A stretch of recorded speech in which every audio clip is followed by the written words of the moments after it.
last time that I mentioned I've got myself an obsession for the smell, for the touch. That's rough looking. I know I've got myself a habit, but I gotta have it now. Don't care where or when. Hello and welcome to 30 Things with moi, Serenity. If you think my hair looks a little bit wonky, it's because I just got out of the shower, but I really wanted to do a video while I was still cooled off and not melting. So yeah. The topic for today is to talk about 5 hobbies and why you love them. I don't know, I think this topic's been fully picked over and I really don't have anything to say that I haven't said already. So I'm sort of gonna be a rebel and I'm gonna change it, I guess, and I'm gonna talk about 5 things that I've been obsessed with over my life. And yes, so 5 things I've been obsessed with that I've like literally just dived in and learned all about, and yeah. So the first one I'll talk about is definitely gonna be sharks. When I was a little kid, I was obsessed with sharks. I had all these shark books. I knew all the different types. I knew whether they were dangerous or not. I knew where they lived. Like, where I had all these books, and they were like where shark attacks were, what sharks were most likely to attack you, um, like everything. Like I could literally, like, okay, I knew all about the great white sharks. I knew that bull sharks lived in fresh water, like in creeks and stuff, which is true. So there are freshwater sharks. Keep that in mind. Which will hurt you. Those are not harmless. There were 350 types, and there were only a handful that were dangerous to people. I knew that from underwater, the sharks looked up and saw people on surfboards as looking like seals. So that's why they would attack you. I also know that sharks don't like the way that people taste. And so that's why they pretty much, unless they get into sort of like a bloodlust state, will only bite you once. But unfortunately, when they take that bite out of you, might be just one bite to them, but to you it's like your arm or half of your torso or your leg or whatever. Sure, I would love to go diving with sharks at one time. I think that'd be really amazing. It'd be freaking scary because they'd probably be great whites because that's usually how that happens. But I think it'd be amazing and I would totally do it. I think that'd be really cool. The second thing, and I'm not sure if this is in the right order, but the second thing that I remember being really, really obsessed with when I was growing up was the Bastille in France and sort of slash the French Revolution. We had this book of prisons. It was actually as a picture book, and it was talking about different famous prisons throughout history. And one that just really, really fascinated me for a really long time was the Bastille. And I did a couple of essays on that, and I learned a lot about it, and I just thought it was really interesting. And then slash the French Revolution, because I think we might have been studying it in school at the time, or I don't know what.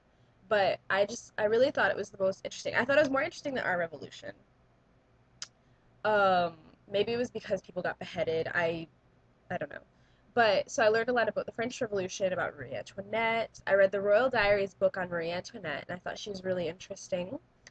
Um, so I learned about her, and I learned about her husband, of course, and I learned a lot about um, just that time period in general. There was a lot, and I thought that was really a really cool time in history, and I really enjoyed it, and I did, and it started with the Bastille because of this prison picture book, so that was kind of fun.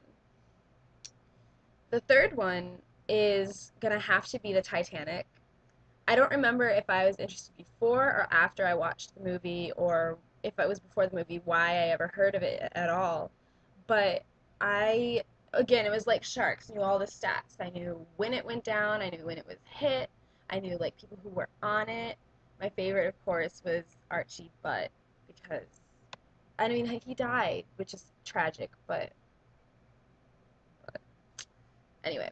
But I knew a lot about the people who were on it and where everybody spent like their last times that people saw them, whether they were rescued or not. I knew that nobody was sure, and this is something that they kind of fudged in the movie because nobody really knows and they don't think that this happened, but that people think that the third class passengers were locked into the third class hallways, and then they had to like break out of it, and that's why a lot of them died. So I like to think that that didn't happen, but it's kind of a split poll. Nobody's sure. And for a really long time I wanted to like dive down and go see that, but I think I have a better chance of diving with sharks than going to see the Titanic just because it's less expensive and I don't really have, 50 grand or so or more to drop to go see the Titanic. Be nice, kind of a pipe dream. I mean, so yeah, Titanic, number three. Number four. Okay, moving a little bit away from history for a minute. The band Tokyo Hotel. I know that sounds really petty and shallow to be obsessed with a band, and that it's seemingly less worthwhile to know all about them than it is to know about the French Revolution or Titanic or sharks. But I don't know. I think they're kind of all the same. It's just stuff to know. Like you still learn interesting things. Like when I say I know all about the band Tokyo Hotel, like I know where they come from, like how they all met. I know about the different members. I mean, anybody who's ever been, a bit fangirlish about anything knows the kind of things that I know. But it also helped me a lot because I actually learned really interesting things by watching their interviews and just stuff like that. Like there was this one time when they were talking about the drummer supposedly having tinnitus, and I had never even heard of tinnitus before. I didn't even know what it was, but they kind of explained it in this interview, and so actually I do know what that is now, and it's that ringing in your ears that doesn't stop. And so I don't know, like just little things like that or stuff that they learned while they were traveling around, or I don't know actually why they knew what tinnitus was, but just stuff like that that they would talk about sometimes. So I've learned little tidbits here and there about just the world in general because they travel a lot, and also their music is really really good. So I don't know, I just don't think that's a bad thing to be, as my dad says, preoccupied with, because you do learn a lot and it's fun, it's just fun and it's all about the music. And I don't care who the artist is. Like if you're what is it called? A believer or a One Directioner, whatever they're called, like I say go for it. Why not? You might learn something from them. And if you really like the music and you're passionate about the kind of music that they do and you think that they're a really good person, then hey, who am I to say no? I'm not a believer or a One Directioner, but I'm an alien. That's what the Tokyo Hotel fans are called. So I completely understand how it is to be a big fan of a band or a singer or a group or an artist or whatever you want to call it. So I say go for it. It's not going to hurt you, and you will learn things that you wouldn't necessarily run across. So there you go. That's number four. Number five stems directly from number four, which is Germany.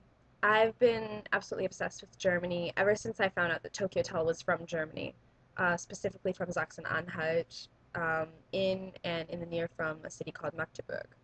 So I've been really obsessed with Germany. I've learned the states, which there are 16 of. I know a lot about the history, and not just World War One and Two, because there is more to German history than just World War One or Two. Thank you very much. They did have a history before that, when Germany was founded. Because it's actually not that new or that old of a country compared to some of them, because the borders for it weren't really established until much, much later in history. It was just sort of territories, I guess you could say, for a really, really long time.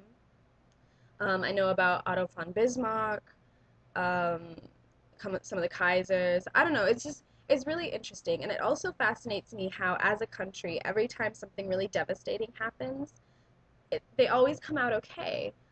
Like after World War II, when they were devastated and they were separated, and they were poor, and their country was all screwed up from the war, and like everybody still had a lot of animosity towards the German people because of what Hitler had done. I mean, and they were separated. They were literally divided down the middle, like into East and West Germany. And so the West really quickly was able to turn around and build up a really, really strong economy, and they still have it. And then in 1989, when the Berlin Wall came down and Germany was reunified, so it was just Germany, not West Germany and East Germany, um, even though there were kind of bad feelings towards the East Germans, it all sort of came back together again. And Germany has a powerhouse economy, and they're such a strong country, like in the European Union, and even just in the world. Like people say, why would you want to learn German? I get that. Like, why would you want to learn German? And I say, like, because first of all, I like it. I like the culture. I like language itself is really beautiful.